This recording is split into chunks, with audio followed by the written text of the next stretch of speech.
Hello everyone, welcome to GS education classes. My name is Geeta. उम्मीद करती हूँ कि आप लोग अच्छे होंगे और अपनी पढ़ाई जो है एक सही डायरेक्शन में कर रहे होंगे। आज हम प्रैक्टिस करेंगे एसएसटी के कुछ क्वेश्चंस और इन क्वेश्चन को इस तरीके से करेंगे कि इनसे रिलेटेड कुछ और भी अगर पूछा जाए तो वो भी आपका गलत ना हो। जहाँ पे बताने लायक होगा मैं ज़रूर बताऊँगी और ज़्यादा से ज़्यादा हमारा ध्यान जो है प्रैक्टिस पर रहेगा, क्योंकि यहाँ पर जो है लास्ट टाइम चल रहा है और आप अपने आप को चेक कीजिए कि आप कितने क्वेश्चन कर ले जा रहे हैं। और अगर अच्छे से कर ले जा रहे हैं, पूरे क्वेश्चन कर लेते हैं, इसका मतलब आप 50+ जो है लेकर आ सकते हैं। सी-टेट पेपर 2 की आपकी एसएसटी की तैयारी अच्छी है अगर आप पूरे क्वेश्चंस कर लेते हैं तो। ठीक है, चलिए स्टार्ट करते हैं बिना टाइम वेस्ट किए। और अगर मेरे चैनल पे नए हैं तो चैनल को सब्सक्राइब कर सकते हैं। अगर आप सी-टेट या यूपी-टेट की बेसिक से तैयारी चाहते हैं या किसी भी टीचिंग एग्जाम से रिलेटेड इन्फॉर्मेशन हो, वैकेंसी हो, उसके बारे में अपडेट रहना चाहते हो तो। चलिए, ये सब तो रही बातें। आपका मेन काम है इन्फॉर्मेशन लेने से, कहीं से भी मिले। ठीक है, तो चलिए स्टार्ट करते हैं। हाँ, क्वेश्चन क्या है? इंडस शब्द को संस्कृत में कहा जाता है। तो इंडस को संस्कृत में क्या कहा जाता है? हिंदोस, इंदोस, सिंधु, भारत। आप लोग इंडस से ही याद रखिएगा। इंडस वैली नाम दिया गया है और उस सिंधु को बोला जाता है, सिंधु सभ्यता को। तो यहाँ पे ऑप्शन जो है हमारा थर्ड करेक्ट होगा। इसमें कुछ भी बताने लायक नहीं है। इंडस से याद रखिएगा, इंडस वैली से कि क्या होगा इसका आंसर इंडस है, मतलब सिंधु। ठीक है, नेक्स्ट क्वेश्चन। हाँ, निम्नलिखित में से कौन सा महापाषाण युगीन स्थल है? बहुत ही अच्छा क्वेश्चन है, कई बार इससे रिलेटेड क्वेश्चन आता है। देखिए, पहले लेते हैं। देखिए, ब्रह्मगिरी, दाऊजली हेडिंग, भीमबेटका, मेहरगढ़।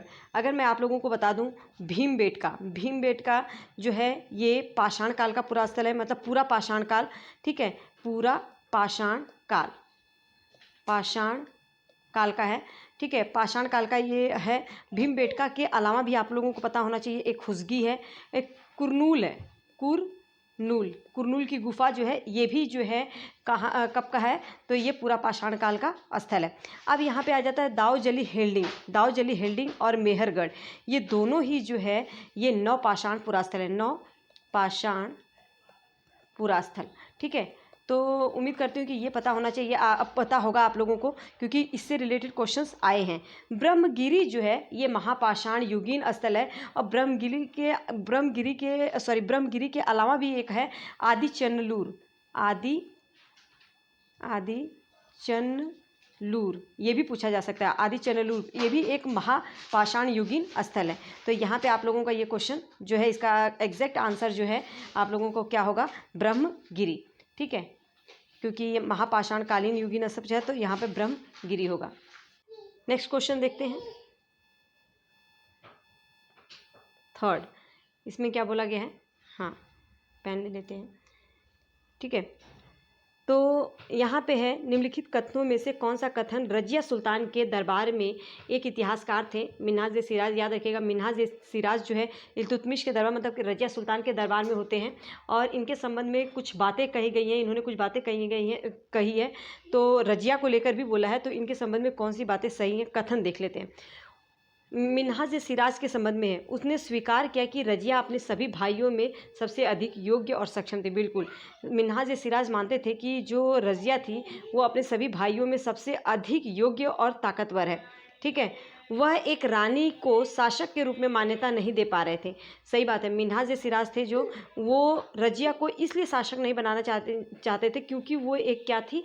स्त्री थी। वो स्त्री की वजह से जो है उसको नहीं बनाना चाहते थे। मिन्हाज-ए-सिराज का रजिया को अपने शासक के रूप में न देखने का कारण था क्योंकि वो एक स्त्री थी। तो यहाँ पे दोनों ही कथन आप लोगों का सही है। देखते हैं, ए भी सही, बी भी सही, दोनों किस में आता है? थर्ड में। ए और बी दोनों सही है। Next question. हाँ, दिल्ली की वास्तुकला पर है। ठीक है, दिल्ली की वास्तुकला जो है इतिहास की कक्षा में चर्चा के समय शिक्षक को किस बात पे जोर देना चाहिए? साम्राज्यिक दावे और प्रभुत्व पर, या पुरानी वास्तुकला की तुलना में, देखो यहाँ पे तुलना की बात आ गई, तुलना में शैलीगत श्रेष्ठता पर। तो यहाँ पे जो है हमारा केवल ए सही होगा कि जो साम्राज्यिक दावे हैं और उसका प्रभुत्व है वो बना रहे। तो केवल एक ही हमारा सही है। यहाँ पे तुलना की बात करें कि पुरानी वास्तुकला की तुलना में शैलीगत उत्कृष्टता पर, मतलब एक दूसरे को जो है दोनों ही चीज़ सही थी। अब यहाँ पे क्या तुलना कर दिया तो ये गलत है। साम्राज्यिक, यहाँ पे जो हमारा एग्जैक्ट आंसर होगा साम्राज्यिक दावे और प्रभुत्व पर। ठीक है, तो ए ऑप्शन जो हमारा नंबर 1 जो है वो करेक्ट है। Next question.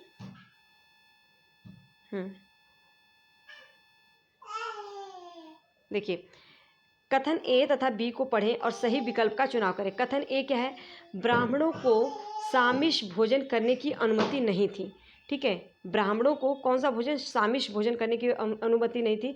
बृहद धर्म पुराण जो बंगाल में रचित 13वीं शताब्दी का संस्कृत ग्रंथ है, ये पता होना चाहिए कि बंगाल में रचित 13वीं शताब्दी का एक संस्कृत ग्रंथ, उसका नाम क्या है? बृहद पुराण। बृहद पुराण जो है एक संस्कृत ग्रंथ है और बंगाल में इसकी रचना 13वीं शताब्दी में हुई थी। इसमें जो है स्थानीय ब्राह्मणों को कुछ खास किस्मों की मछली खाने की जो है अनुमति दे दी गई है। किसकी? मछली खाने की अनुमति। तो इसके बारे में कौन सा कथन जो है सही है? तो आप लोगों को बता दूं, ये दोनों ही कथन सही है ब्राह्मणों को लेकर। ब्राह्मणों को सामिष भोजन करने की अनुमति नहीं थी, लेकिन जो बंगाल में एक ग्रंथ है उसमें बताया गया था कि स्थानीय ब्राह्मणों को कुछ खास किस्मों की मछली खाने की जो है अनुमति दी गई थी। तो यहाँ पे फोर्थ ऑप्शन जो है करेक्ट होता है। नेक्स्ट 6 क्वेश्चन देखते हैं। 1857 के विद्रोह के बारे में दे रखा है, देखते हैं। 1857 के विद्रोह के बाद अंग्रेजों ने भारत पर पुनः नियंत्रण पाने के लिए निम्नलिखित में से कौन सा बदला? कहने का मतलब 1857 का जब विद्रोह हो गया उसके बाद जो है अंग्रेजों ने भारत पे वापस नियंत्रण पाने के लिए क्या क्या किया था? ईस्ट इंडिया कंपनी के सारे अधिकार ब्रिटिश साम्राज्य को हस्तांतरित कर दिए। ये बात तो सही है। 1857 के विद्रोह के बाद जो है ईस्ट इंडिया कंपनी के जितने भी अधिकार थे वो ब्रिटिश साम्राज्य को हस्तांतरित कर दिया गया था। तो ये तो करेक्ट है। भारतीय सिपाहियों को संतुष्ट करने के लिए उनके अनुपात को बढ़ाया गया? नहीं, ये बिल्कुल ही गलत है। खेतिहरों को भूस्वामियों से सुरक्षित रखने के लिए नीतियां बनाई गई? ऐसा कुछ नहीं किया गया था। अंग्रेजों ने भारत के लोगों के धार्मिक और सामाजिक रीति रिवाजों का सम्मान करने लगे ताकि जो है इन लोगों का जो है विश्वास जीत सके। तो यहाँ पे जो है डी भी सही है। तो ए और डी सही है, जहाँ पर भी ए और डी है वो सही होगा। यहाँ पे देखिए सी ए बी आ गया तो ये गलत हो जाएगा, ये भी गलत हो जाएगा। ठीक है, ए और डी। तो यहाँ पे थर्ड ऑप्शन जो है हमारा करेक्ट होता है। नेक्स्ट क्वेश्चन देखते हैं। हाँ, सेवेंथ में क्या बोला गया है? 1720 में क्या बोल रहा है? 1720 में ब्रिटिश सरकार ने इंग्लैंड में भारत के छापेदार सूती कपड़े छींट के इस्तेमाल पर पाबंदी लगाने के लिए निम्नलिखित में से कौन सा कानून लगाया था? देखिए, बहुत ही अच्छा क्वेश्चन है। 1720 में जो है ब्रिटिश सरकार ने इंग्लैंड में जो भारत के छापेदार सूती कपड़े थे जो छींट वाले, उसके इस्तेमाल पे पाबंदी लगा दिए। तो उसके लिए कानून लगाया था। तो वो सूती अधिनियम था? नहीं। छींट अधिनियम भी नहीं। भारत व्यापार अधिनियम नहीं। कैलिको अधिनियम, उसका नाम था कैलिको अधिनियम। फैक्चुअल क्वेश्चन है, ये आप लोगों को पता होना चाहिए और बहुत ही अच्छा क्वेश्चन है, पूछा जा सकता है फिर से। ठीक है, नेक्स्ट क्वेश्चन। निम्नलिखित कथनों पर विचार करें और सही विकल्प का चयन करें। कथन ए क्या बोल रहा है? बिरसा मुंडा ने जो है अंग्रेजी सरकार, हिंदू भूस्वामी और महाजन मिशनरियों का सहयोग किया था। ये पूरा ही गलत है, क्योंकि जो मुंडा थे, बिरसा मुंडा, ये लोग जो है अंग्रेज जो भी कानून बनाते थे उनके पक्ष में नहीं थे, मुंडाओं के पक्ष में नहीं थे, इसलिए जो है ये उनका विरोध कर रहे थे। हिंदू भूस्वामी और जो ये महाजन थे, इनकी ज़मीनों को छीनते जा रहे थे, इनकी ज़मीन पर जो कब्जा करते जा रहे थे। मिशनरी भी जो है इनकी आलोचना कर रहे थे। तो यहाँ पर जो है ये ऑप्शन जो है गलत है। बी क्या है देखते हैं। अंग्रेजों की भू नीतियाँ मुंडाओं के परंपरागत भूमि व्यवस्था को नष्ट कर रही थी। सही बात है। जो अंग्रेजों ने जो नीतियाँ बनाई थी भूमि को लेकर, वो जो है बिरसा मुंडा को जो भूमि व्यवस्था थी उसको नष्ट कर रही थी। और ये जो है भूस्वामी और महाजन, उनकी जो है ज़मीन लगातार छीनते जा रहे थे। और मिशनरी जो है परंपरागत संस्कृति की उनकी आलोचना, जो मुंडा लोग थे उनकी संस्कृति की आलोचना जो है मिशनरी कर रहे थे। तो यहाँ पे जो बी कथन तो सही है।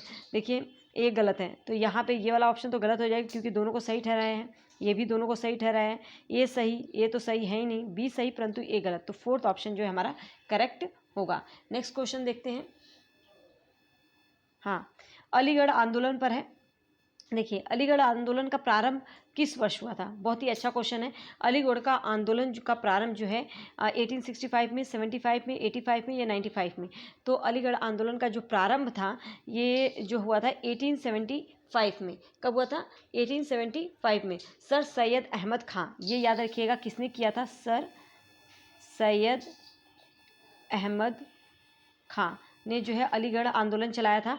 और इसीलिए जो है उन्होंने एक अलीगढ़ जो है मुस्लिम विद्यालय की भी स्थापना की थी। ठीक है, विश्वविद्यालय की स्थापना की थी। नेक्स्ट क्वेश्चन 10th देखते हैं। आर्य समाज की स्थापना किसने की थी? बहुत ही इजी क्वेश्चन है। राजा राम मोहन रॉय, ये आपको पता ही है। इसे ब्रह्म समाज की इन्होंने स्थापना की थी। ठीक है। 1828 में समाज की स्थापना की थी। ईश्वर चंद्र विद्यासागर, सोम प्रकाश इनकी पुस्तक है, ये याद रखिएगा, बहुत बार पूछी जाती है सोम प्रकाश। और इन्होंने जो है जो लड़कियों के विवाह जो था, मतलब कि बाल विवाह को जो है इन्होंने ख़त्म करवाया था, बाल विवाह को। ठीक है। स्वामी विवेकानंद ने, ये तो रामकृष्ण मिशन की स्थापना किया था इन्होंने। स्वामी दयानंद सरस्वती जो है आर्य समाज की स्थापना, मतलब ऑप्शन जो है हमारा 4 करेक्ट होता है। नेक्स्ट क्वेश्चन देखते हैं 11th। 11th क्या है? मैच करना। देखो, young Bengal movement last time जो पिछला वीडियो में आप लोगों को सॉल्व कराया था, उसमें ये सब चीज़ें बताई थी। अगर आप लोगों को याद हो तो ये बहुत इंपॉर्टेंट है और आ भी सकते हैं। नेक्स्ट आप ये सोचिएगा, आप नेक्स्ट एग्जाम में भी आ सकते हैं, इनको अच्छे से रट लीजिए। यंग बंगाल मूवमेंट जो है हेनरी विवियन डेरेजियो, ठीक है। रामकृष्ण मिशन जो है स्वामी विवेकानंद। अलीगढ़ आंदोलन सैयद अहमद का, सर सैयद अहमद खान ने। और स्वाभिमान आंदोलन जो है पेरियार ने। तो ये कहाँ पर है? ए का 4 कहीं पर है? देखो इसमें तो नहीं है, यहाँ पे मतलब 4th ऑप्शन ही हमारा होगा, क्योंकि यहाँ पे कोई नहीं मिल रहा है, लास्ट ए मिल रहा है, तो हमें आगे की चेक करने की जरूरत नहीं है। ये आपका टाइम का बचत करेगा। इस तरीके से क्वेश्चन सॉल्व करिएगा। ठीक है। नेक्स्ट क्वेश्चन देखते हैं। निम्नलिखित कथनों पर विचार करें, उपयुक्त विकल्प चुनें। पाकिस्तान की अपनी मांग मंगवाने के लिए मुस्लिम लीग ने 16 अगस्त 1946 को प्रत्यक्ष कार्यवाही दिवस मनाने का आह्वान किया था। तो क्या ये बात जो है सही है? ठीक है, ये बात सही है। तो देखते हैं। और आप लोगों को बता दूं, जो पाकिस्तान था अपनी मांग मंगवाने के लिए, उसने जो 16 अगस्त 1946 को जो है एक मतलब दिवस के रूप में, प्रत्यक्ष कार्यवाही दिवस के रूप में मनाने का आह्वान किया था, और ये बिल्कुल सही है।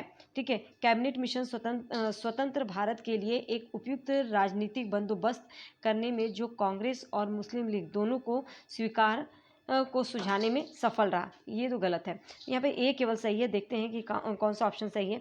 ए और बी दोनों सही बता रहा है, ये भी दोनों सही बता रहा है। ए सही परंतु बी गलत, बिल्कुल सही। बी सही, बी तो गलत है। ठीक है। तो ऑप्शन 3 जो है हमारा यहाँ पे करेक्ट होगा। नेक्स्ट क्वेश्चन देखते हैं 13।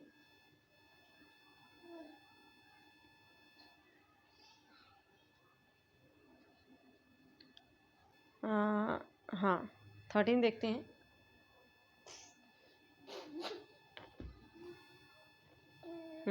भारतीय स्वतंत्रता संग्राम में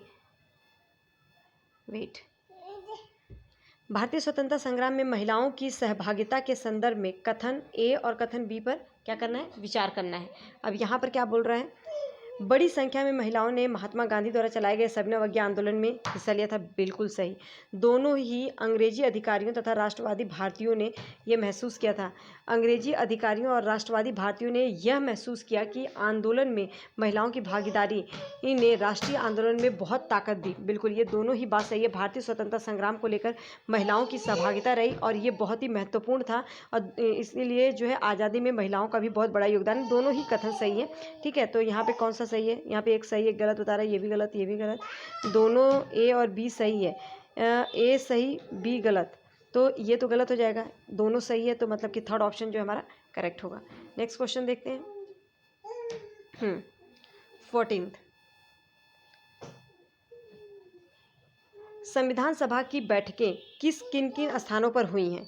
तो नई दिल्ली, कलकत्ता, बॉम्बे, मद्रास। अगर संविधान सभा की बैठकों की बात करें तो इसमें केवल जो है नई दिल्ली में हुई है। तो यहाँ पे देखिए, कहीं पर मतलब दोनों बता रहे हैं, कहीं पर तीनों बता रहे हैं, कहीं पर। यहाँ पर जो सही है आंसर वो 1 केवल जो है ये कहाँ पे? नई दिल्ली में हुई हैं। नेक्स्ट क्वेश्चन देखते हैं। फैक्चुअल क्वेश्चन था, इसमें कुछ भी बताने लायक नहीं था। आगे देखते हैं। निम्न में से कौन सा कथन सही है? बाह्य ग्रह चट्टानों से बने होते हैं। बाह्य ग्रह आकार में छोटे होते नहीं। जो क्या आंतरिक ग्रह होते हैं वो आकार में छोटे होते हैं, तो यह तो गलत हो गया। बाह्य ग्रह चट्टानों से बने होते नहीं, ये जो है गैसों से बने होते हैं। आंतरिक ग्रह सूर्य से बहुत दूर होते नहीं, आंतरिक ग्रह सूर्य के पास होते हैं, ये भी गलत। आंतरिक ग्रह चट्टानों से बने होते हैं, बिल्कुल। आंतरिक ग्रह जो है चट्टानों से बने होते हैं। 4th ऑप्शन जो है यहाँ पे करेक्ट है। चलो नेक्स्ट देखते हैं। पीछे के नॉइज़ को थोड़ा अवॉइड कीजिएगा। ठीक है, थोड़ा सा बीच बीच में आएगा ये नॉइज़। नेक्स्ट क्वेश्चन देखते हैं। हाँ, मिलान करना है इसमें। अंटार्कटिका में शोध केंद्र कहाँ पर है? अंटार्कटिका में शोध केंद्र जो है नील, पनामा स्थल संधि, अमेजन नहीं। अंटार्कटिका में जो शोध केंद्र है वो दक्षिण गंगोत्री है। विश्व की सबसे लंबी नदी कौन सी है? तो विश्व की सबसे लंबी नदी जो है नील है, याद रखिएगा। कई बार ये क्वेश्चन अकेले आ जाता है, यहाँ पे जो है मिलान में आया है। विश्व की सबसे बड़ी नदी अमेजन है, ठीक है। ये कई बार क्वेश्चंस में आता है, यहाँ पे मिलाने के लिए आया है, एक ही में सब क्वेश्चन दे दिया, ठीक है। तो ये कैसे भी पूछा जा सकता है। उत्तरी और दक्षिणी अमेरिका के बीच संकरी भूमि, तो वो है पनामा। उत्तरी और दक्षिणी अमेरिका के बीच जो संकरी भूमि है जो एक दूसरे को जोड़ती है वो पनामा स्थल संधि है। तो ऑप्शन 4 जो है यहाँ पर करेक्ट होगा। एक मिनट, ओके, पेन ले लेते हैं। तो क्या है, देखिए, विश्वत वृत्त के बारे में दिए गए निम्न कथनों को पढ़िए, सही विकल्प का चुनाव कीजिए। बहुत ही अच्छा क्वेश्चन है। विश्वत वृत्त के बारे में आप लोगों को बता दूं, ये ग्लोब होता है, तो इस पर जो सबसे बीचों बीच से जो रेखा जाती है वो होती है विश्वत रेखा। कौन सी रेखा? याद रखिए ना, विश्वत रेखा। और ये 0 डिग्री अक्षांश पर होती है। और आपको मैं बता दूं, ये सबसे बृहत रेखा होती है, ठीक है। विश्वत वृत्त सबसे लंबा अक्षांश, ये क्योंकि एक अक्षांश है तो विश्वत वृत्त को सबसे लंबा अक्षांश बोला जाता है, ठीक है। विश्वत वृत्त एक वास्तविक रेखा है? नहीं, विश्वत वृत्त जो है एक काल्पनिक रेखा है जो पृथ्वी को 2 बराबर भागों में बांटती है। तो ये ऑप्शन तो गलत हो गया। विश्वत वृत्त क्या है? याद रखिएगा, एक काल्पनिक रेखा है, ठीक है। विश्वत वृत्त सबसे लंबा अक्षांश रेखा, बिल्कुल सही। विश्वत वृत्त जो है 180 अक्षांश को दर्शाती है, अभी बताया मैंने 0 डिग्री अक्षांश को दर्शाती है, तो ये भी गलत हो गया। यहाँ पर अब हमारा केवल बी करेक्ट हो रहा है, तो यहाँ पे बी होगा, वो सही होगा। तो हमारा जो है सेकेंड ऑप्शन जो है यहाँ पर करेक्ट होता है। नेक्स्ट क्वेश्चन देखते हैं।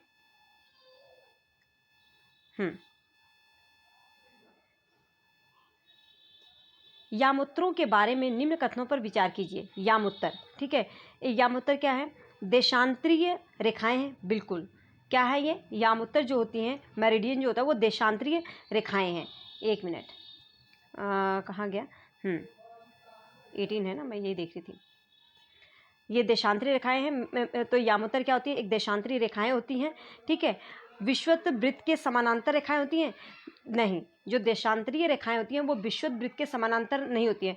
विश्वत वृत्त जो है, विश्वत रेखा जो है एक अक्षांश रेखा है, और यहाँ पे देशांतरीय रेखाएं की बात करिए तो विश्वत वृत्त के समानांतर रेखाएं नहीं होती हैं।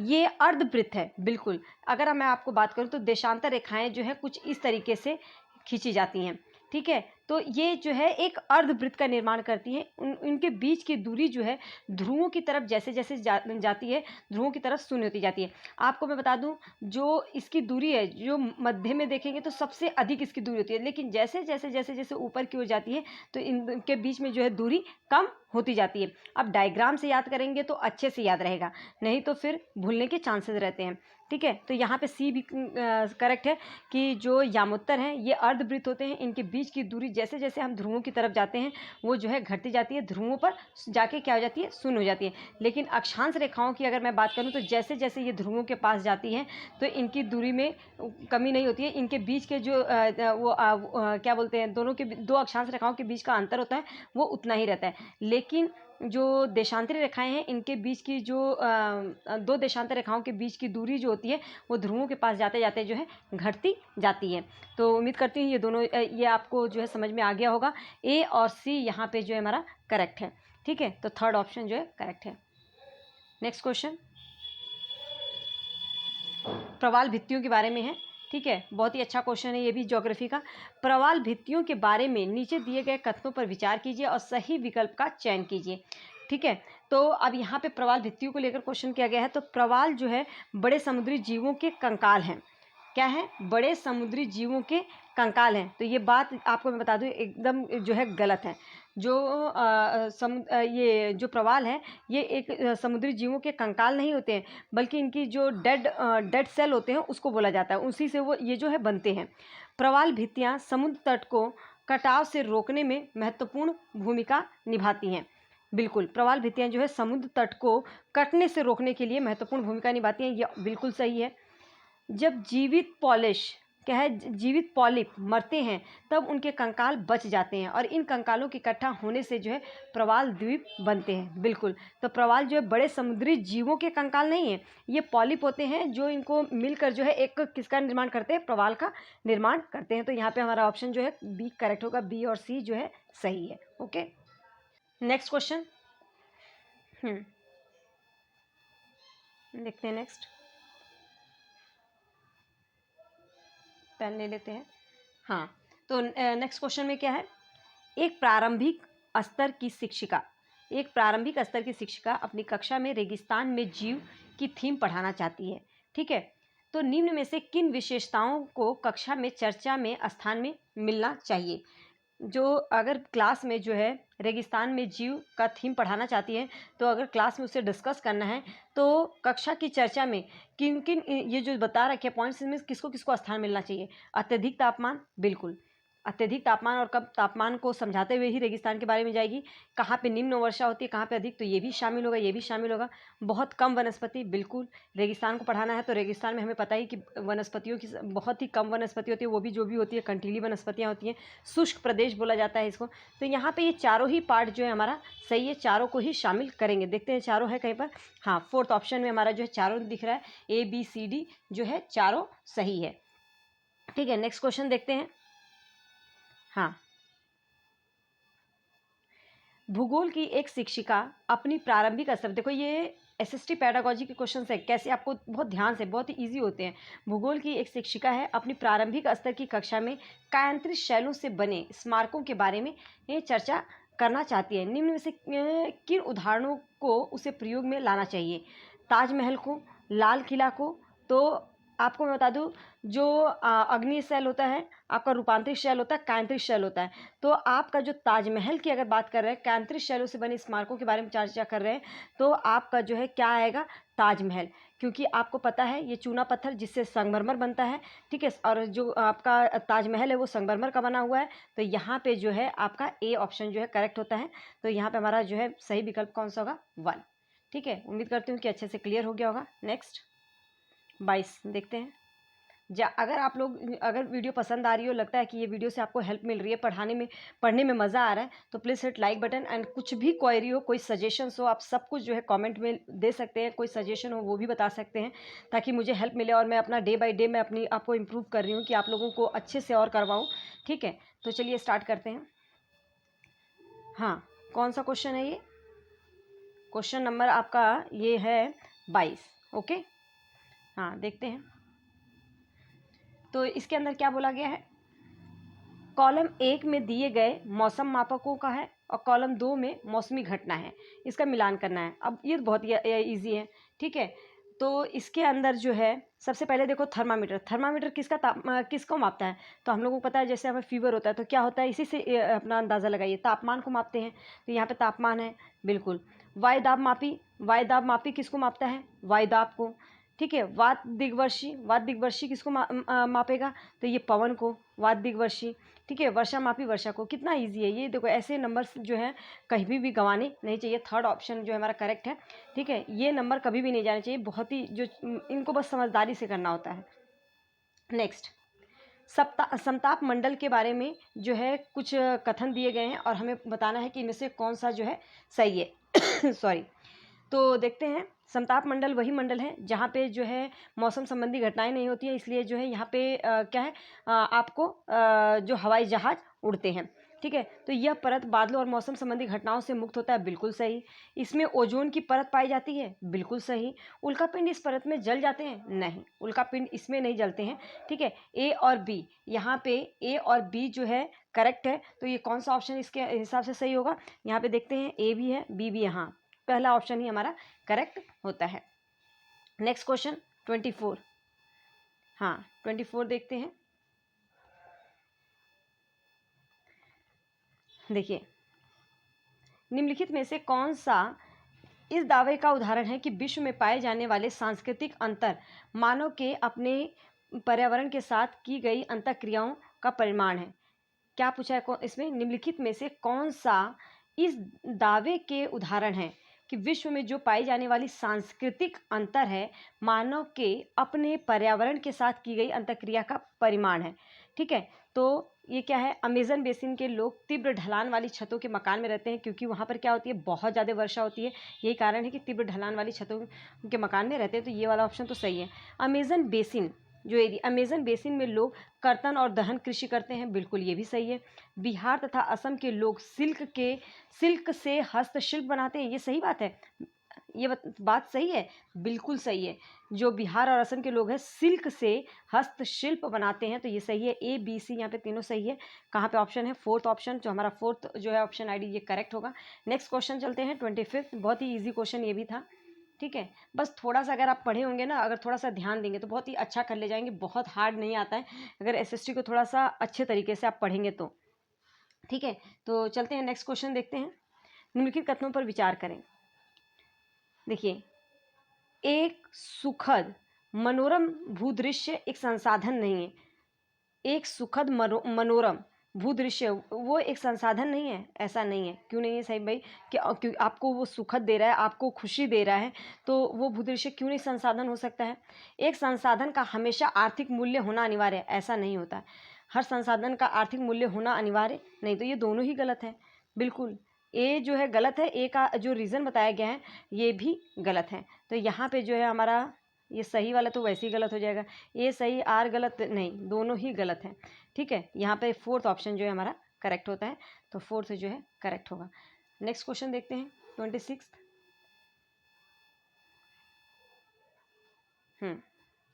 सतत पोषणीय विकास के बारे में दिए गए कथनों पर विचार कीजिए। तो क्या है? सतत पोषणीय विकास का तात्पर्य संसाधनों का अधिकतम दोहन करना है।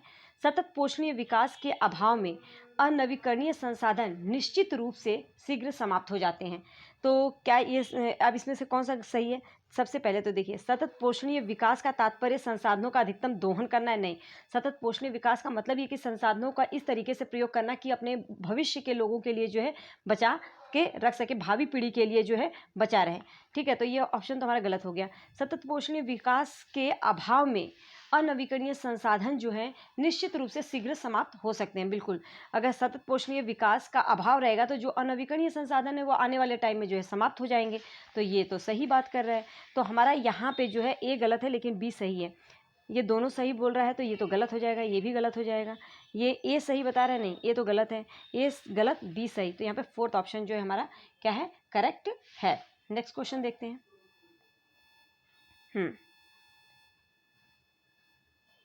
निम्न कथनों पर विचार कीजिए। मिश्रित कृषि जिसमें कि आप पशुपालन भी करते हैं और अपना जो है खेती का भी काम करते हैं, किसानी भी करते हैं, तो उसे मिश्रित कृषि कहते हैं। मिश्रित कृषि में भूमि का उपयोग भोजन एवं चारे की फसल उगाने और पशुपालन हेतु किया जाता है। बिल्कुल सही बात, ठीक है। स्थानांतरित कृषि जो होती है मुख्यतः अर्ध शुष्क और शुष्क प्रदेशों में प्रचलित है, नहीं, ये तो पूरा ही गलत है, ठीक है। तो यहाँ पे हमारा ऑप्शन जो है केवल एक सही है। तो देखते हैं, केवल एक सही है, बी, ये देखिए ये तो गलत ही हो जाएगा, केवल एक ही सही है। तो ए वाला जो पहला ऑप्शन है वो हमारा जो है क्या होगा? करेक्ट होगा। नेक्स्ट क्वेश्चन देखते हैं। लद्दाख में किस धर्म के लोग तिब्बत का मौखिक संग्रह ग्रंथ केसर सागा को गाते हैं? कौन से यहाँ पे क्या बोला है कि किस धर्म के लोग जो है तिब्बत का मौखिक जो संग्रह ग्रंथ है केसर सागा उसको गाते हैं? देखो, दो तरह के क्वेश्चन है कि जो लद्दाख का संग्रह ग्रंथ है उसका नाम क्या है? केसर सागा। एक तो ये क्वेश्चन हो गया, ठीक है। इसको गाते हैं, उस पर नाटक खेलते हैं, तो कौन से धर्म के लोग? तो इसका कौन सा आंसर होगा? केवल बौद्ध, मुसलमान और बौद्ध। आप लोगों को बता दूं लद्दाख जो है वहाँ पे कुछ मुसलमान भी हैं और बौद्ध धर्म के लोग भी हैं, तो यहाँ पे जो है ये दोनों ही, हिंदू नहीं है, ठीक है, केवल हिंदू बिल्कुल नहीं, तो ना ही केवल बौद्ध। तो यहाँ पे हमारा सेकंड ऑप्शन जो है करेक्ट होता है। ओके, नेक्स्ट क्वेश्चन देखते हैं। क्वेश्चंस बहुत ही अच्छे हैं, आप बस इनको अच्छे से कर लीजिएगा। जितने हम प्रैक्टिस कर लेंगे उतना ही बेस्ट रहेगा। और फिर बताइएगा कि इसमें से कितना है क्या, ज़रूर वो ये चीज़ बताइएगा, ठीक है। और इसका ये जो PDF है मैं टेलीग्राम पे शेयर कर दूंगी, वहाँ से आप जो है प्रैक्टिस के लिए अपना यूज़ कर सकते हैं। तो टेलीग्राम का लिंक जो है मैं कमेंट सेक्शन में भी दे दूंगी और उसका डिस्क्रिप्शन बॉक्स में भी दे दूंगी, वहाँ पे मुझसे जुड़ सकते हैं अगर आपको चाहिए PDF तो। निम्नलिखित में से क्या विविधता का एक उदाहरण नहीं माना जाता? एक विविधता का उदाहरण नहीं माना जा सकता है। बहुभाषीय समाज, ये विविधता का उदाहरण है। जाति व्यवस्था, धार्मिक बहुलवाद, ये भी विविधता का उदाहरण है। बहुसंस्कृति के लोग रहते हैं, वो भी विविधता का उदाहरण। कौन सा नहीं माना जाता है? तो जाति व्यवस्था। जाति व्यवस्था किसी विविधता का उदाहरण नहीं है, डाइवर्सिटी का उदाहरण नहीं है। तो यहाँ पे हमारा जो है सेकेंड क्वेश्चन, ठीक है। नेक्स्ट क्वेश्चन देखते हैं 30। भारत में जो है आम चुनाव के बारे में बताया। भारत में आम चुनावों में इलेक्ट्रॉनिक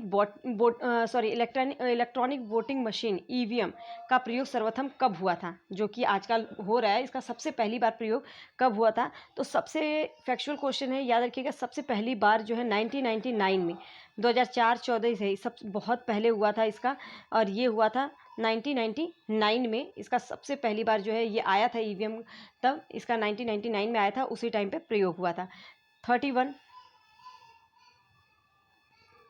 कई जिलों के विभिन्न तालुकों में भूमि के मामलों का निपटारा डैश द्वारा किया जाता है। किसके द्वारा किया जाता है? तो यहाँ पे एक मिनट, हाँ, जिला अधिकारी द्वारा, तहसीलदार। देखिए, भूमि के मामले जो है तहसीलदार के द्वारा किया जाता है, याद रखिएगा। कहीं कुछ भी पटवारी, ग्राम पंचायत नहीं।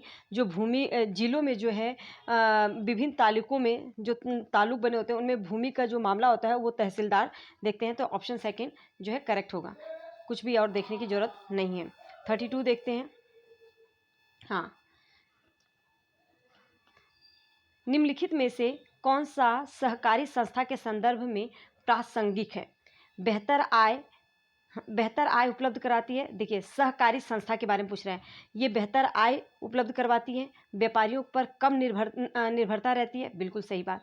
बड़ी कंपनियों की सहायता करते नहीं। जो सहकारी संस्थाएं, ये बड़ी कंपनियों के लिए नहीं बल्कि छोटी कंपनियों के लिए बेहतर आय उपलब्ध कराने के लिए व्यापारियों पर कम निर्भरता रहती है। तो ये वाला तो ऑप्शन सही है, बड़ी कंपनियों को सहायता करती है नहीं। और दूसरा क्या बोल रहे हैं? सदस्यों की क्षमता को बढ़ाती है। बिल्कुल। तो यहाँ पे ए और सी सही है। सहकारी संस्था के बारे में याद रखिएगा। ए और सी ऑप्शन कहाँ पर, ये तो गलत हो गया। ए बी दे रखा है, बी सी दे रखा है। ए और सी थर्ड ऑप्शन जो है हमारा करेक्ट है। तो सहकारी संस्था पता होना चाहिए। ये भी देखो अंडरस्टैंडिंग बेस्ड था। ठीक है, नेक्स्ट क्वेश्चन देखते हैं। साप्ताहिक बाजार के बारे में कौन सा वाक्य सही है? थोड़ा सा आप नहीं भी कहीं पढ़े होंगे ना, तभी भी ये क्वेश्चन कर लेंगे। देखिए, साप्ताहिक बाजार में पक्की दुकानें होती हैं जो सप्ताह में किसी विशेष दिन पर ही खुलती हैं, ऐसा होता है? नहीं, साप्ताहिक बाजार में पक्की दुकानें नहीं होती हैं। ठीक है, साप्ताहिक बाजार में वो सप्ताह में किसी भी एक दिन लगाई जाती हैं, और हो सकता है कि एक बार है तो दूसरी बार जो है वो कहीं और लगाएंगे, वहीं पर नहीं, पक्का उसका अपना वो बना नहीं रहता ठिकाना। ठीक है, वो सप्ताह में एक बार ही लगती हैं। साप्ताहिक बाजार में व्यापारियों को किराया, बिजली का बिल और कर्मचारियों की तनख्वाह देनी पड़ती है? नहीं। ठीक है, साप्ताहिक बाजार में ज़रूरत का सभी सामान एक ही जगह मिल जाता है। बिल्कुल, ये एकदम एग्जैक्ट करेक्ट बात कही है। थोड़ा सस्ता भी मिलता है क्योंकि ये फुटपाथ पे लगता है, और ज़्यादातर जो है यहाँ पे सभी सामान ज़रूरत की मिल जाती हैं। साप्ताहिक बाजार में मिलने वाली अधिकतर वस्तुएं अधिक कीमत में नहीं। यही तो बात है कि यहाँ पे थोड़ी कीमत जो है कम होती है। तो थर्ड ऑप्शन जो हमारा करेक्ट है। ठीक है, वीकली मार्केट के बारे में था। Next question 34। ठीक है, 34 में क्या है? कौन सा आंदोलन संयुक्त राज्य अमेरिका में अफ्रीकी अमेरिकन के लोगों के लिए समान अधिकारों की मांग कर रहा था? कौन सा आंदोलन था जो संयुक्त राज्य अमेरिका में अफ्रीकी अमेरिकन लोगों के लिए समान अधिकारों की मांग कर रहा था? उन्मूलन आंदोलन? नहीं। नागरिक अधिकार आंदोलन, मजदूर आंदोलन, स्त्री अधिकार? तो नागरिक अधिकार आंदोलन था जो कि अफ्रीकी अमेरिकन लोगों के लिए एक समान अधिकार की मांग कर रहा था। तो सेकेंड ऑप्शन जो है करेक्ट होगा। नेक्स्ट देखते हैं 35। विज्ञापनों के संदर्भ में निम्नलिखित में से कौन से कथन सही हैं? सुनिश्चित करता है कि देखो, विज्ञापन के बारे में, विज्ञापन क्या सुनिश्चित करता है? कि उपभोक्ता उत्पाद क्रय करने के लिए तार्किक समझ और सूचित निर्णय ले। नहीं, विज्ञापन के संदर्भ में क्या लिखा गया है? सुनिश्चित करता है कि उपभोक्ता जो उत्पाद क्रय करने के लिए, उत्पाद को खरीदने के लिए अपनी एक समझ और सूचित निर्णय ले, ऐसा उसका जो है उद्देश्य नहीं होता है। ठीक है, तो ये तो होगा नहीं। खरीद के लिए निजी भावनाओं को पुकारता है। बिल्कुल, जो विज्ञापन है वो लोगों के इमोशन के अनुसार जो है बनाया जाता है ताकि लोग इमोशनल हो और उस चीज़ को खरीदें। ठीक है, उससे जुड़े। तो ये तो सही है।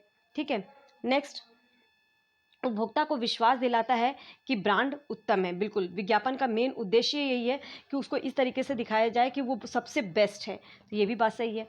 विज्ञापन को इलेक्ट्रॉनिक माध्यम से दिखाना बहुत महंगा है। ये भी बात सही है। तो यहाँ पे बी सी डी जो है करेक्ट है, लेकिन ये सुनिश्चित करता है कि उपभोक्ता उत्पाद क्रय करने के लिए तार्किक समझ और सूचित निर्णय ले। तो ऐसा विज्ञापन का उद्देश्य नहीं होता है। बी सी डी जो है सही है। कहाँ पर बी सी डी है? हाँ, सेकेंड ऑप्शन। तो सेकेंड ऑप्शन जो है हमारा करेक्ट होगा। ठीक है, ये भी अंडरस्टैंडिंग बेस्ड था। देखिए किस तरीके से आप क्वेश्चंस को कर सकते हैं। मैं बार बार बोल रही हूँ, इसलिए मैं बोल रही हूँ क्योंकि थोड़ा सा समझ के साथ करेंगे तो आपके कुछ क्वेश्चन जो गलत होते हैं वो नहीं होंगे, और आप यहाँ पे जो है अपने सी टेट में मार्क्स जो है इंक्रीज़ कर सकते हैं। भारतीय संविधान के अनुसार राज्य और धर्म के बीच क्या संबंध है? वे एक दूसरे से पूर्णतः अलग हैं। देखिए, भारतीय संविधान में राज्य और धर्म के बारे में पूछा गया है, इस दोनों के बीच में क्या संबंध है? वो एक दूसरे से पूर्णतः अलग हैं, उनके बीच एक सैद्धांतिक फासला है। दोनों के बीच कोई फासला नहीं है, उनके बीच एक अतार्किक फासला नहीं। राज्य और धर्म के बीच में जो है एक सैद्धांतिक फासला है। ठीक है, ऑप्शन सेकेंड। Next question.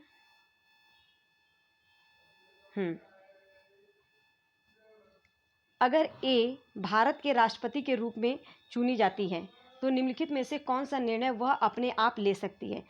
प्रधानमंत्री पद के लिए अपनी संसद के व्यक्ति को चुन सकती है।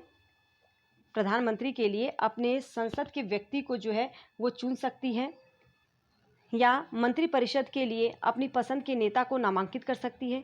दोनों सदनों से पारित विधेयक पर पुनः विचार करने के लिए कह सकती है। निचले सदन में पूर्ण बहुमत होने के बाद वे प्रधानमंत्री को पदच्युत कर सकती है। देखिए, अगर ए भारत के राष्ट्रपति के रूप में चुनी जाती है तो राष्ट्रपति का यहाँ पे काम पूछा गया है कि वो कौन कौन से निर्णय ले सकते हैं। प्रधानमंत्री पद के लिए अपनी संसद के व्यक्ति को चुन सकते हैं, नहीं, वहाँ के जो भी बहुमत वाले जो भी पार्टी जीतती है, जिसका बहुमत होता है, उसके जो विधायक होते हैं, उनकी राय से जो है प्रधानमंत्री को चुना जाता है। चुनती तो है लेकिन उनकी राय से। ठीक है, अब यहाँ पे जो है मंत्रिपरिषद के लिए अपनी संसद के नेता को नामांकित कर सकते नहीं। दोनों सदनों से जो पारित विधेयक है, जो दोनों सदन है, ठीक है, लोकसभा और राज्यसभा, दोनों सदनों से पारित जो भी विधेयक है उस पर पुनः विचार करने के लिए वो कह सकती है। कौन? राष्ट्रपति। तो यहाँ पे जो है ऑप्शन हमारा जो थर्ड करेक्ट होता है। ठीक है, नेक्स्ट 38। 38 में क्या है? प्रथम सूचना रिपोर्ट के संदर्भ में, एक मिनट पेन ले लेते हैं। प्रथम सूचना रिपोर्ट के संदर्भ में निम्नलिखित कथनों पर विचार कीजिए और सही विकल्प को चुनिए। शिकायत करने वाले को एफआईआर की नकल प्राप्त करने का कानूनी अधिकार नहीं है। नहीं, एफआईआर को प्राप्त करने का कानूनन अधिकार है। अगर आप शिकायत की, आपने एफआईआर करवाई, तो उसका जो है नकल प्राप्त करने का आपका कानूनी अधिकार है, जिसकी उसने एक संज्ञेय अपराध की एफआईआर दर्ज कराई है। ठीक है, आप ले सकते हैं उसका नकली कॉपी। ठीक है, उसका नकली कॉपी नहीं, उसका नकल कॉपी जो है प्राप्त कर सकते हैं। शिकायत करने वाला एफआईआर की सूचना मौखिक रूप में नहीं वरन केवल लिखित रूप में ही पुलिस को दे सकता है, ऐसा नहीं है। तो ये दोनों ही गलत हैं यहाँ पे। ठीक है, वो मौखिक रूप में भी बता सकता है, कोई उसको लिख सकता है, या लिखित रूप में भी देख सकता है, वो एफआईआर दर्ज करवा सकता है। तो यहाँ पे ये दोनों ही गलत बोल रहा है। ठीक है, तो फोर्थ ऑप्शन दोनों ही गलत है। ठीक है, नेक्स्ट क्वेश्चन देखते हैं।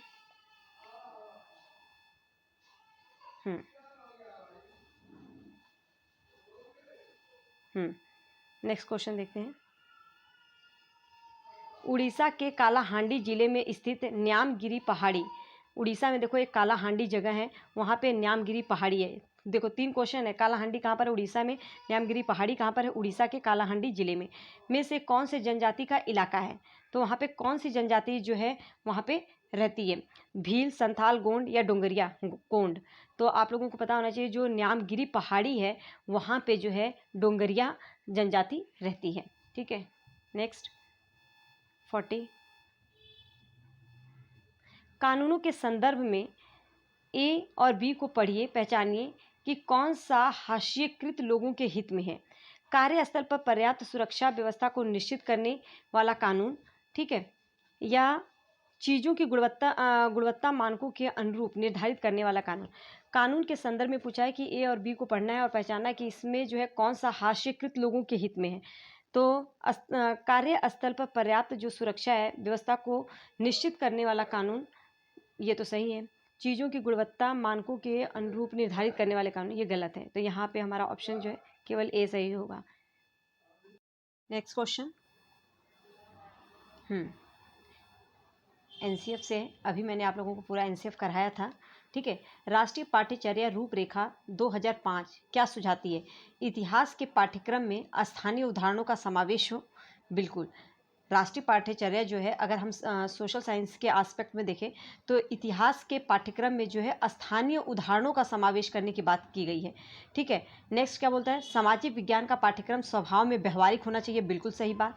और सी क्या बोल रहा है, पाठ्य पुस्तकों के दायरे में अधिगमकर्ताओं में उत्सुकता को बढ़ावा, इसकी भी बात करता है।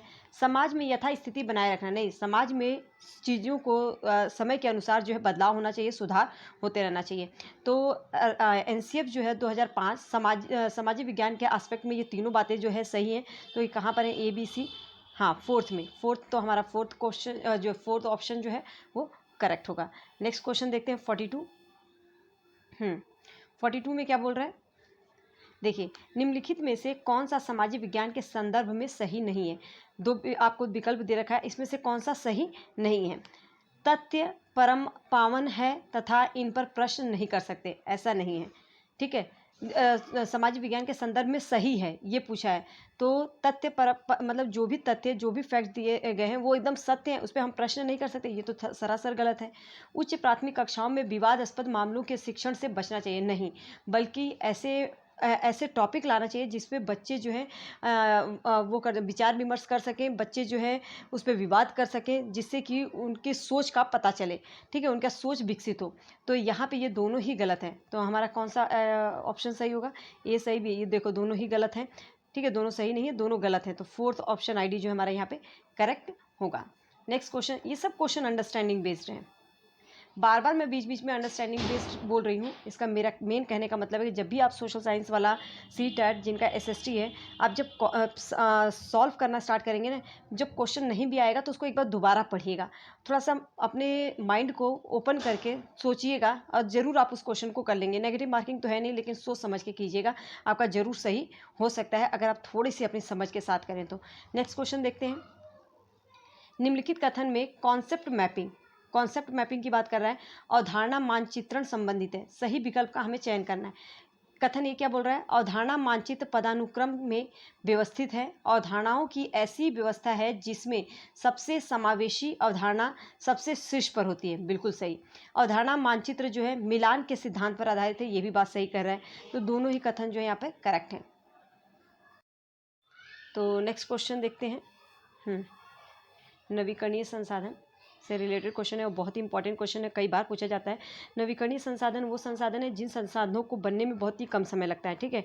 अब नवीकरणीय ऊर्जा पे बात कर रहे हैं। नवीकरणीय ऊर्जा पर एक भूगोल कक्षा में सोलर कुकर की संकल्पना पर आधारित गतिविधि का उद्देश्य डैश को प्रदर्शित करने का होगा। तो किसको प्रदर्शित करने का होगा, कैसे भोजन बनाना मनोरंजक हो सकता है, नहीं, कैसे सौर ऊर्जा का संग्रहण और उपयोग किया जा सकता है, बिल्कुल, सौर ऊर्जा का प्रयोग आप किस तरीके से उसे संग्रहित करके उसका उपयोग कर सकते हैं, जो है उसका उद्देश्य जो है ये बताना है, ठीक है। कैसे सौर ऊर्जा प्रायः अपशिष्ट नहीं, कैसे धीमी रफ्तार से खाना बनाना, ये भी नहीं। तो यहाँ पे सेकंड ऑप्शन जो है सही है कि अगर सोलर कुकर की संकल्पना पर आधारित अगर हमें बढ़ा रहे हैं तो उसका मुख्य उद्देश्य यही है कि सौर ऊर्जा को आप किस तरह से संग्रहित करके उसका उपयोग जो है कर सकते हैं, उसका संग्रहण करके उसका उपयोग कर सकते हैं। नेक्स्ट क्वेश्चन,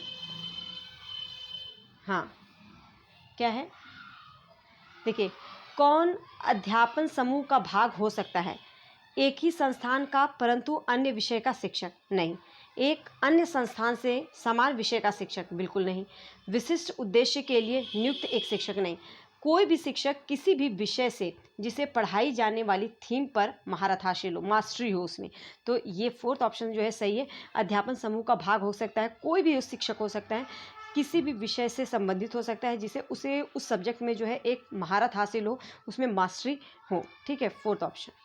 नेक्स्ट क्वेश्चन 46 का क्या है, विद्यार्थियों को उनके विद्यालय की ऊर्जा संरक्षा ऑडिट की एक गतिविधि में भागीदारी के लिए अति उपयुक्त कारण क्या होगा, विद्यालय में प्रयोग होने वाली उपकरणों के प्रकारों को जानने के लिए, नहीं, विभिन्न उपकरणों के प्रकारों को जानने के लिए, ऐसा नहीं, आदतों में साधारण बदलावों द्वारा कितनी ऊर्जा की बचत की जा सकती है, मतलब अपने आदत को बदल के अपनी ऊर्जा को किस तरीके से बचा सकते हैं यह जानने के लिए, ठीक है। तो यहाँ पे अगला ऑप्शन देखते हैं, उसको भी पढ़ लेते हैं, विद्यालय द्वारा कितनी ऊर्जा का उपभोग किया जा रहा है यह जानने के लिए, नहीं, थर्ड ऑप्शन, विद्यार्थियों को उनके विद्यालय की ऊर्जा संरक्षा ऑडिट की एक गतिविधि में भागीदारी के लिए अति उपयुक्त कारण है कि आदतों में साधारण से अगर आप बदलाव करें तो आप कितनी ऊर्जा की बचत कर सकते हैं यह जानने के लिए। तो थर्ड ऑप्शन जो है हमारा करेक्ट है। नेक्स्ट क्वेश्चन देखते हैं, एक मिनट, हाँ वेट, चलिए 47 क्या है इसके अंदर, ये भी सौर मंडल से संबंधित है। 47 देखते हैं। सौर मंडल के प्रदर्शन के लिए अध्यापक कुछ विद्यार्थियों का चुनाव करता है। चुने गए प्रत्येक विद्यार्थी को संग्रह के नाम वाले पट दिए गए हैं। विद्यार्थियों को पट थामने के लिए कहा गया, उनको उनका स्थान ग्रहण करते हुए सौर मंडल का प्रतिरूप बनाने के लिए कहा गया है। ठीक है, एक्टिविटी के द्वारा करवा रहे हैं। प्रदान की गई भूमिकाओं के लिए विद्यार्थियों के चुनाव का अति उपयुक्त कसौटी क्या होगा। ठीक है, तो देखते हैं। त्वचा का रंग बिल्कुल भी नहीं। अब त्वचा के रंग से बच्चों को बताएंगे तो ये तो पूरा ही भेदभाव हो जाएगा, ऐसा नहीं। लंबाई, गत परीक्षा का अंक, इससे भी नहीं। संप्रेक्षण का कौशल, इससे नहीं। लंबाई के अनुसार जो है उनको जो है लगाएंगे ताकि पता चल सके, क्योंकि सौर मंडल को आपको पढ़ाना है। इसमें जो है विद्यार्थियों को ग्रहों के नाम वाले पट दिए गए हैं, अलग अलग विद्यार्थियों को अलग अलग नाम दिए गए हैं उनके लंबाई के अनुसार। ठीक है, किसी छोटे को जैसे बुध दे दिया, उससे थोड़ा सा बड़ा है तो उसे क्या शुक्र दे दिया गया। ऐसे ही शनि सूरज की दूरी के अनुसार जो है अपना उनका स्थान ग्रहण करवाएंगे। तो बच्चों की इसमें सबसे सही बेस्ट रहेगा लंबाई के अनुसार। ठीक है, तो ये भी understanding based question. Next question देखते हैं। निम्नलिखित में से 6वीं कक्षा के विद्यार्थियों को इतिहास से परिचित कराने के लिए अति प्रभावशाली और रुचिकर अध्यापन की रणनीति कौन सी हो सकती है। ऑस्कर पुरस्कृत फिल्म प्रदर्शन के बाद बिना किसी अवकाश के व्याख्यान करना। देखो, व्याख्यान कभी भी रुचिकर नहीं होता है, तो ये तो वैसे ही गलत हो जाएगा। अधिगमकर्ताओं को यह समझाने के लिए कि ऐतिहासिक रचनाएं स्रोतों को जोड़ने के माध्यम से बनती है, तो उसे खजाना खोजने का खेल खेल सकते हैं। बिल्कुल सही है, थोड़ा सा इंटरेस्टिंग भी होगा। स्मारकों के संरक्षण और सुरक्षा का प्रयोजन देना, प्रोजेक्ट वर्क नहीं। 6वीं कक्षा के पाठ्यक्रम के अंश पर एक कार्यपत्रक कार्य करवाना, ये भी नहीं।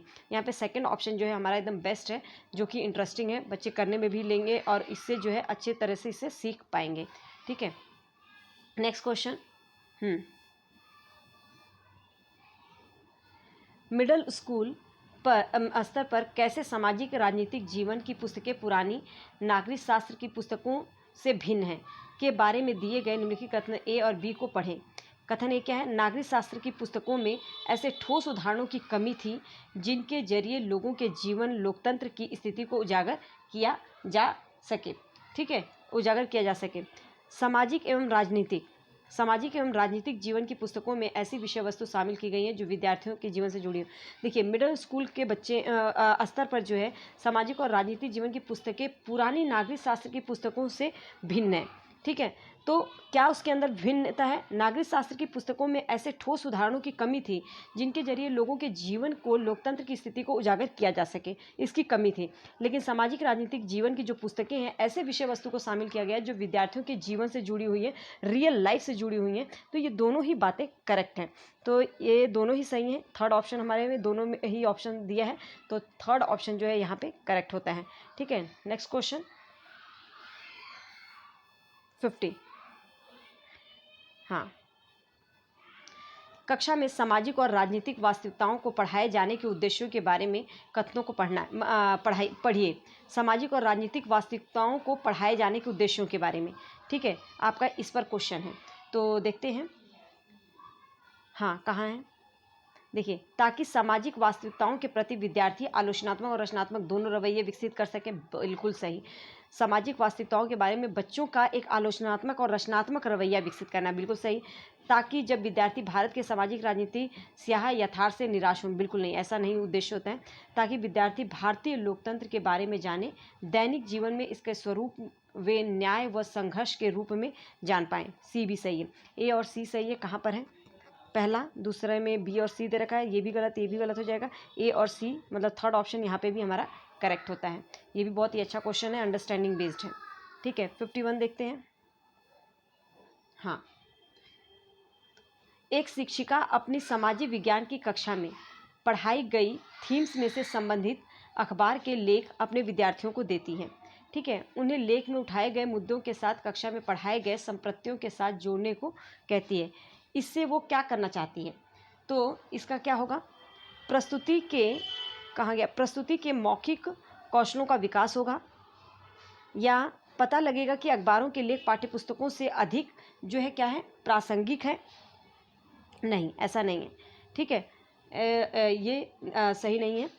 अभी जांच आधारित अधिगम का प्रोत्साहन, बिल्कुल जांच, एक तरह से वो जांच कर सकते हैं कि कैसा मतलब सही है या नहीं।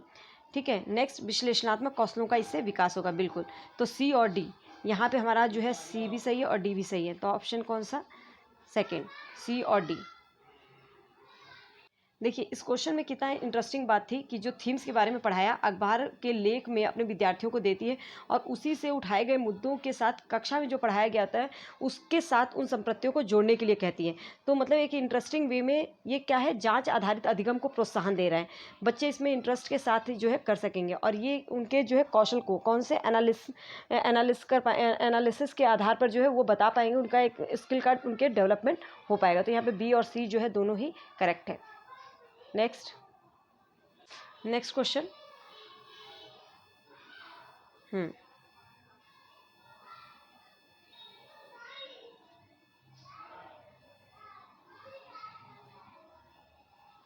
विद्यार्थियों को यह समझाने के लिए कि आधुनिक ऐतिहासिक दस्तावेजों को ऐसे संदर्भों के प्रति संवेदनशील रहते हुए पढ़ना चाहिए जिनमें इतिहास के बारे में सूचना उपलब्ध कराई गई है। एक शिक्षक जो है इस पर चर्चा कर सकता है, कैसे समय के साथ कैसे विषय का ज्ञान परिवर्तित हो सकता है, बिल्कुल सही बात। नेक्स्ट, इस पर चर्चा कर सकता है कि कैसे समय के साथ भाषा परिवर्तित होती है, नहीं। इस पर चर्चा कर सकता है कि कैसे शब्दों के अर्थ समय के साथ जो है परिवर्तित होते हैं, बिल्कुल ए और सी जो है करेक्ट है, क्योंकि इसमें बोला गया है कि विद्यार्थियों को क्या समझाना है कि आधुनिक ऐतिहासिक दस्तावेजों को संदर्भ के प्रति संवेदनशील रहते हुए पढ़ना चाहिए, क्योंकि इसमें जो है परिवर्तन होता रहता है। तो इतिहास के बारे में सूचना उपलब्ध कराई जा सकती है। एक शिक्षक को इस बात पे चर्चा कर सकता है कि कैसे समय के साथ जो है विषय का ज्ञान परिवर्तित होता है और कैसे उसके अर्थ समय के साथ जो है परिवर्तित होते रहते हैं। तो ए और सी जो है करेक्ट कहाँ पर है, ए और सी यहाँ पर है, लेकिन बी भी दे रखा है, ये भी नहीं होगा, ये भी नहीं होगा, ये भी नहीं होगा।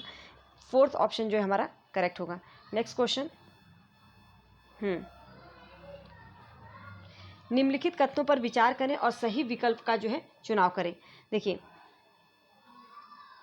सामाजिक विज्ञान के अधिगम को अधिक आनंददायक और प्रभावशाली बनाने के लिए अध्यापन पद्धति में अभिनव परिवर्तन की आवश्यकता है, बिल्कुल सही बात।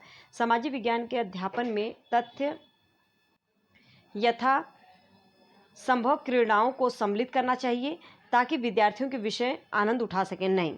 तो यहाँ पे केवल ए जो है सही है, बी जो है गलत है। तो यहाँ पे हमारा जो है कौन सा, ए सही परंतु बी गलत, कहाँ पर है, यहाँ पे देखो ये दोनों सही है तो ये गलत हो जाएगा, एक गलत बताया तो ये गलत हो जाएगा, ये दोनों गलत है, नहीं ये सही है परंतु बी जो है गलत है। तो हमारा जो फोर्थ ऑप्शन जो है करेक्ट होगा। नेक्स्ट क्वेश्चन, हाँ देखते हैं। ब्रिटिश काल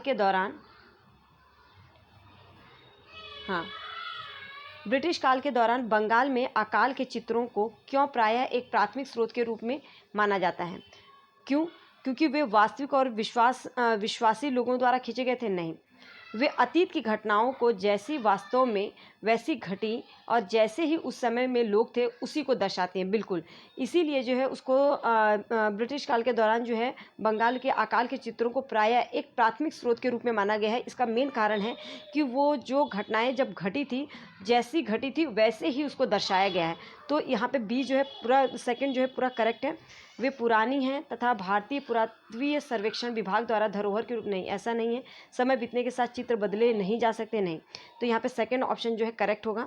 तो यहाँ पे हमारा सेकंड जो है सही है। नेक्स्ट क्वेश्चन,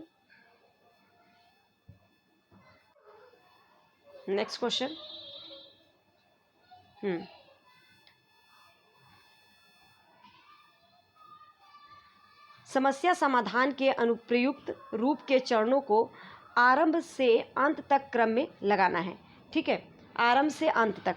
तो देखिए, परिकल्पना को विकसित करना पहले ये आएगा, या कुछ मामलों में परिकल्पना को रूपांतरित करना, समस्या को परिभाषित करना या परिकल्पना की जांच करना। तो कौन सा करेक्ट होगा? तो इसमें सबसे पहले कि कोई भी चीज़ होगा उसको परिभाषित करेंगे, फिर उसके बाद जो है परिकल्पना को विकसित करेंगे, देन उसके बाद जो है उसकी जांच करेंगे, उसके बाद जो है कुछ मामलों में परिकल्पनाओं को रूपांतरित करेंगे। तो कभी भी किसी भी चीज़ को आप क्या इसका चरण है आरंभ से अंत तक, तो सबसे पहले जो है आप उसको परिभाषित करेंगे, देन उसको विकसित करेंगे, फिर उसको जांच करेंगे और फिर उसे रूपांतरित करेंगे। तो यहाँ पे सबसे पहले क्या आएगा, सी, देन ए, फिर उसके बाद जो है डी और फिर बी। कहाँ पर है ये option, C A D B second में दिख रहा है, तो हमारा सेकेंड ऑप्शन जो है करेक्ट होता है। नेक्स्ट क्वेश्चन,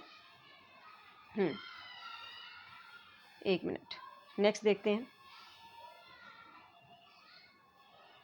पेन ले लेते हैं, क्या है नेक्स्ट। देखिए, इतिहास की कक्षा में भारत के कम विख्यात स्वतंत्रता सेनानियों पर प्रश्नोत्तरी उदाहरण है डैश का उपयुक्त विकल्प का चयन करें। रचनात्मक आकलन के लिए, योगात्मक, नैदानिक या अधिगम आकलन। तो इसके अंदर एक तो रचनात्मक आकलन, ठीक है, और दूसरा नैदानिक आकलन, ठीक है। निदान का भी जब आपको पता चलेगा तुरंत ही उसका निदान कर पाएंगे। रचनात्मक आकलन में भी ऐसा ही होता है। तो यहाँ पे सेकेंड ऑप्शन जो है करेक्ट होगा। यही उम्मीद करती हूँ कि ये सभी क्वेश्चन जो है आपको अच्छे से समझ में आए होंगे और आप इतना ही अच्छे से प्रैक्टिस करें कि आपका जो एग्ज़ाम है बहुत ही अच्छे से हो। मेरी यही कोशिश है कि जो हम क्वेश्चन करें इसमें ज़्यादा से ज़्यादा क्वेश्चन जो है आपके एग्ज़ाम में आए। तो बस एक थोड़ी सी समझ के साथ करेंगे तो बहुत ही अच्छा करेंगे। All the best.